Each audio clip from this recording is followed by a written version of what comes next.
জঙ্গি সন্দেহে কলকাতা থেকে গ্রেপ্তার হলেন মালদার মালিকচকের আসিনটোলা গ্রামের বাসিন্দা উমর ফারুক। উচ্চ মাধ্যমিক পাশ উমর দীর্ঘ কয়েক বছর ধরে কলকাতায় শ্রমিকের কাজ করতেন বলে দাবি পরিবারের। ঈদে বাড়ি ফেরার কথা ছিল তার, কিন্তু তার আগেই এলো গ্রেপ্তারের খবর। সোমবার সকালে খবরটি জানাজানি হতেই কান্নায় ভেঙে পড়েছে উমরের পরিবার। পেশায় টোটো চালক ভাই হাসান আলীর দাবি, উমরকে ষড়যন্ত্র করে ফাঁসানো হয়েছে। মাসে নিয়মিত বাড়িতে টাকা পাঠানো শান্ত স্বভাবের উমরের এমন পরিচয় মানতেই পারছেন না গ্রামবাসীরাও। এই ঘটনায় গোটা গ্রাম জুড়ে তীব্র আতঙ্ক ও চাঞ্চল্য ছড়িয়েছে।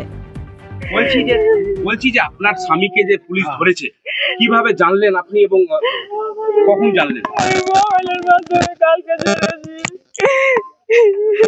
তারপর কোনো কথা হয়েছে স্বামীর সাথে?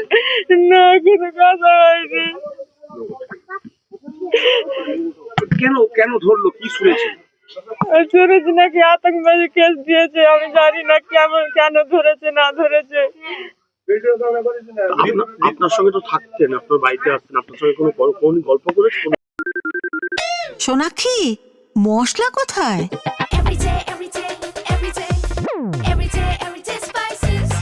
এভরিডে মশলা, দেশের স্বাদ। না, কোনোদিন কিছু গল্প করেনি। কি বলেছিল আপনাকে? মানে আপনার সঙ্গে শেষবার কি কথা হয়েছিল? আমার সাথে বললো যে আমি বাড়ি আসছি রোজাতে। রোববার কথা হয়েছে, আমাকে বললো যে আমি বাড়ি আসছি।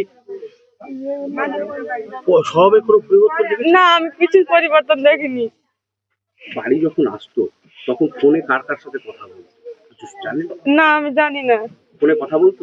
ফোনে এমনি সাধারণ এমনি আমার গ্রামের লোকের সাথে কথা বলতো, এমনি বাইরের যে কোনো কারোর সাথে কথা বলতো আমি জানি না। কলকাতা থেকে ফোন আসতো? না। বলছি আপনার স্বামী কত টাকা করে পাঠাতো মাসে? কলেজে কাজ করতো, কত টাকা করে পাঠাতো? আমাকে কোনো মাসে 5,000, কোনো মাসে 10,000 এরকম করে পাঠাতো। এখন কি চাইছেন আপনারা? আমরা চাইছি আমার স্বামীকে নির্দোষ প্রমাণ করুন। আমার নির্দোষ স্বামী, আমার স্বামী কিছুই জানে না। আমার স্বামী নির্দোষ, আমার স্বামী একবারে সাদা দয়ালু। আমার স্বামী। দিল্লি পুলিশ কিছু জানিয়েছে আপনাদেরকে? আমার স্বামী দিল্লি পুলিশ জানিয়েছিল। কি জানিয়েছে? যে আপনার স্বামীকে গ্রেফতার করেছি। কি বললো? যে পোস্টার টাঙিয়েছে বলেছে, আমি হিন্দিতে বলেছে। কি পোস্টার টাঙিয়েছে? আমাকে কিছু বলেনি। আপনি কি মনে করেন আপনার স্বামী কি পোস্টার টাঙিয়ে থাকতে পারে? না, আমার মনে হচ্ছে পোস্টার টাঙায়নি। ফাঁসালো কেন? আপনার স্বামী কি উদ্দেশ্য? আমি ওটা জানি না। কার কাছে বিচার চাইবেন আপনি? আমি মহামান্য আদালতের কাছে বিচার চাইছি, রাজ্যের বা দেশবাসীর কাছে আমি বিচার চাইছি যে আমার স্বামীকে নির্দোষ প্রমাণ করুন। আমার স্বামী নির্দোষ। আপনার নাম? আমার নাম সেম খাতুন।